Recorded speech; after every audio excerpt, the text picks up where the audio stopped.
you're out there, you're riding, you're having a good time, and taking in the outdoors.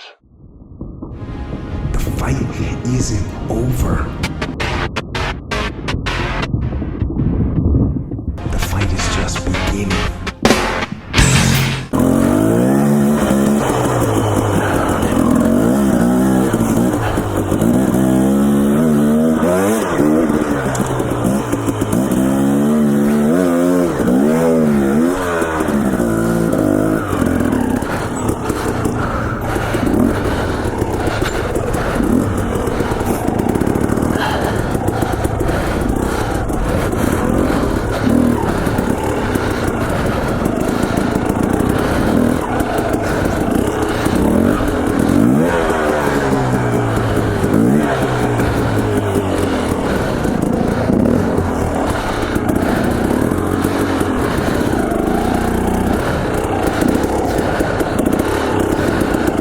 I need front wheel drive. Stuff is pretty slick, so I didn't want to lose it. Yeah. Gonna have to clear me of this rock ledge. There we go.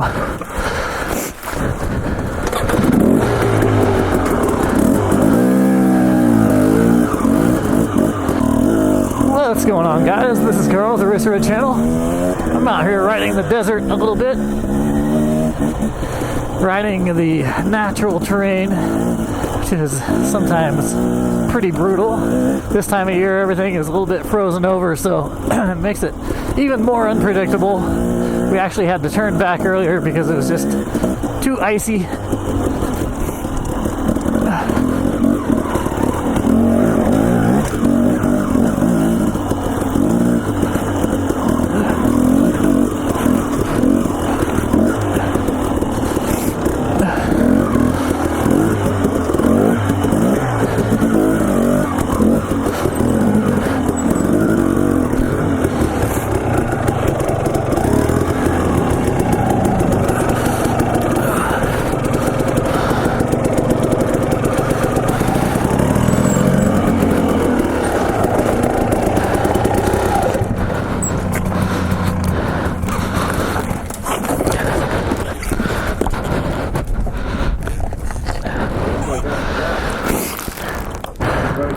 A real beaut.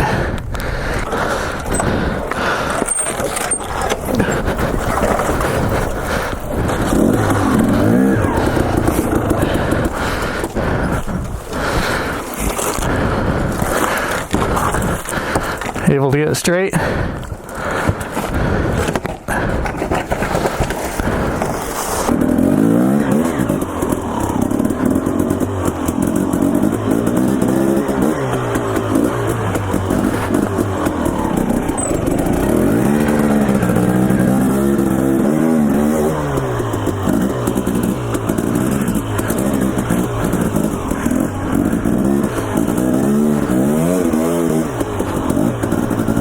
What's going on, guys? This is Carl with the Racer Red channel.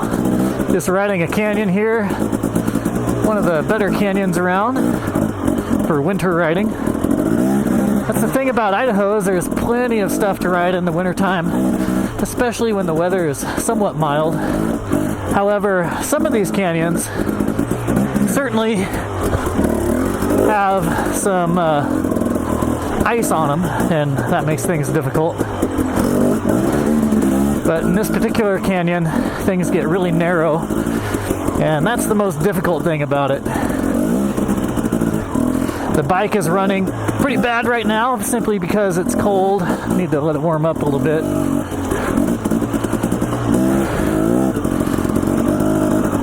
But yeah, a lot of this stuff is just shale rock and lots of lava rock around. The thing about these canyons, though, is a lot of the sand will just wick up all the moisture, and it really isn't bad riding at all. It's not like it's going to be super slimy or anything like that. And I am going pretty slow, that way the guys behind me can keep up, hopefully. I don't see him back there.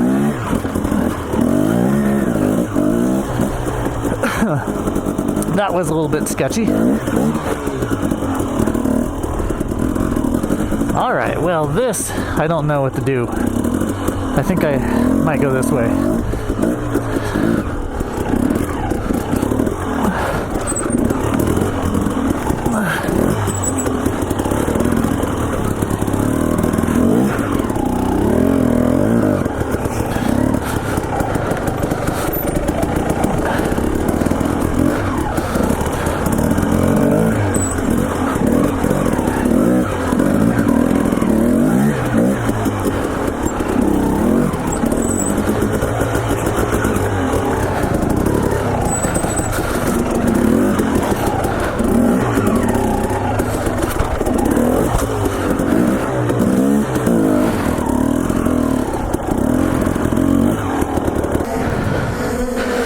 They will take their time and hopefully make it out pretty good. Let's see if I can manually fly right into the rock wall. There we go. Give you some height. That way, hopefully we can kind of see what's going on.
To point your toes in, especially in rocky canyons like this.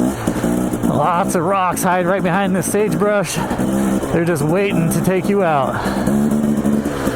The soil is way different depending on where you're at too. This is way drier down in here as opposed to the higher elevation when it got pretty wet, icy, and it's been pretty dense down here compared to earlier today where it got really just like deep sand.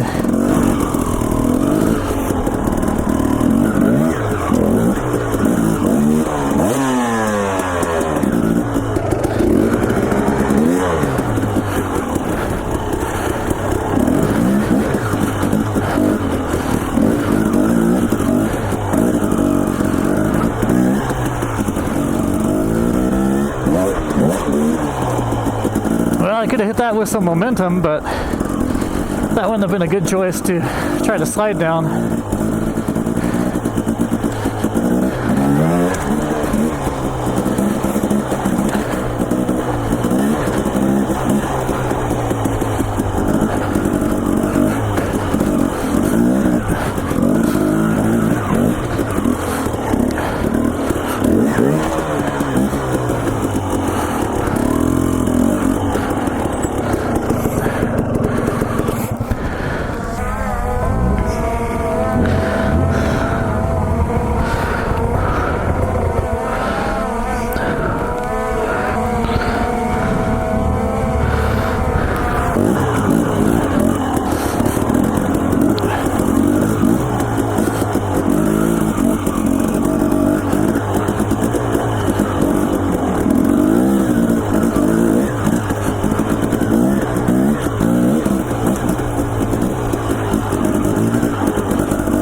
Remember correctly, this canyon makes you feel like you're out into the clear, but then randomly throws you back into the ledges.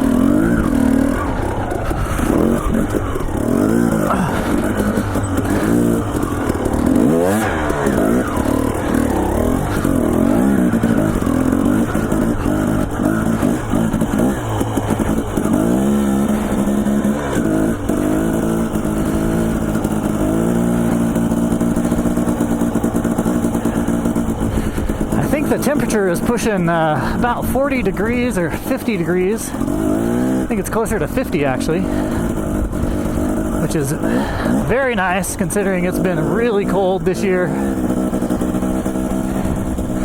But earlier today it was pretty stormy, so I'm glad to see this. This is so nice.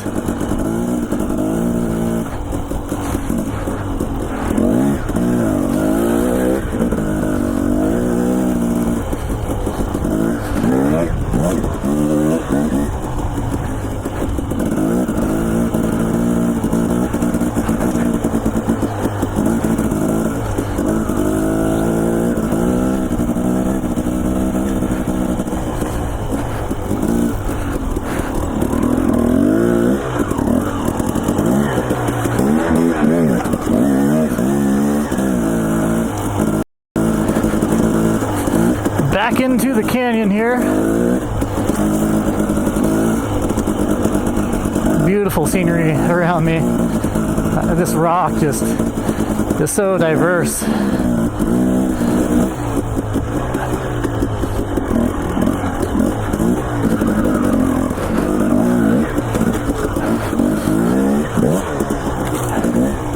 Probably the hardest thing for me, and for a lot of people probably, is just remembering to balance and to not tense up over an obstacle. If you remember to balance,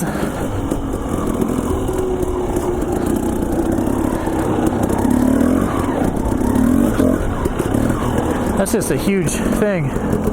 I hear something crazy. I hear a jet or something flying over me.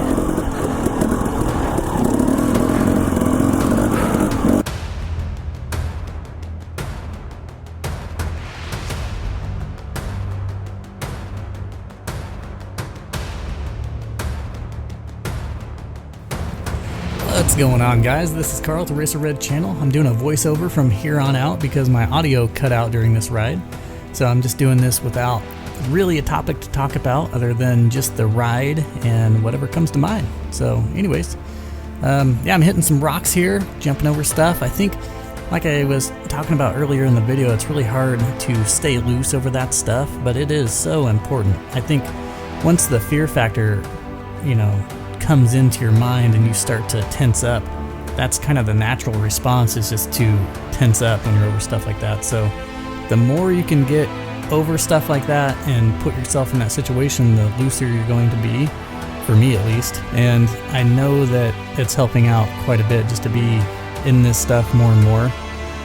For me, I haven't been riding a crazy amount, but even during, a 4-hour ride, I can definitely tell a difference in my riding like an hour in once I get loosened up. So it's really important to focus on balance and not panic and tense up, because then you tend to go where the bike goes, and as we all know, the bikes move around a lot. One thing I've kind of noticed is that a lot of people are getting into YouTube, and that's not I'm kind of indifferent to it. I think that it's cool, but I also think that it's causing a lot of saturation. And depending on which app you use to get into social media stuff, it could really be detrimental to how you view your content and the success of your channel initially. It may cause you to over-invest. I know that TikTok actually adds subscribers and adds views to your stuff in order to help its own marketing, and I know they were doing that big time for a while there. So like basically how it works is, a lot of companies have done this for marketing, but I think it was Red Bull, they just filled the trash bins in the whole city with empty containers of Red Bull. And it was the power of suggestion. So other people would see all those cans in these trash bins, and they would go out and buy them because, if other people are buying them, then it must be good. And so there are certain platforms that use this tactic, and TikTok is one of those. And that's the only one that I know of for sure that does that. But so basically they add a bunch of views and a bunch of subscribers, because if it seems like a lot of people are on there already, then people are just going to think it's the new thing, and they're going to think it's popular, so they're going to go to it as well. So I don't know if they're still doing that, but I know for a while they were adding a lot of views to just random videos and a lot of subscribers. So if you are out there just about ready to start a YouTube channel or a TikTok or an Instagram or whatever, and you intend on doing it for a living, I would kind of pump the brakes just a little bit and make sure that you're having fun at it and that you're doing it for the right reasons, and you're just having fun, because that is what riding a motorcycle is all about. And if you keep that in mind, then you'll have a good time from start to finish. Anyways, I've been trying to really consider this two-stroke as my racing machine this year, not just for hard enduro and enduro, but for some like desert racing, high-speed events. So like the higher speed type stuff. I don't know if I'm able to do it, really. I've noticed that there is still a huge shortage of steering stabilizers, and really to have a good chance at having a good season, you have to have a machine that won't throw you off over a certain speed. So if you have a machine that's all jacked up and it's a pogo stick to ride, then it doesn't matter how good you are, you're just going to be crashing your brains out or going slow, one or the other. So this bike definitely has horrible death shake at high speed, because apparently the mid valve on these bikes is not that great at high speed. It can't pass enough oil back and forth, and it tends to hydrolock. So I've been trying to get a stabilizer, and I'm definitely going to get the suspension worked on, but unless I can get a stabilizer on this bike, I'm probably going to end up running the 450 in these races and just keep the 250 for the slower speed races, which is totally fine by me as well. I just want to test out the two-stroke again. I remember racing it in a couple of my first desert races, and it was a blast to ride, but man, at high speed it was just so wobbly up front. It almost jerked the bars right out of my hands so many times. So definitely a little bit scary, but fun.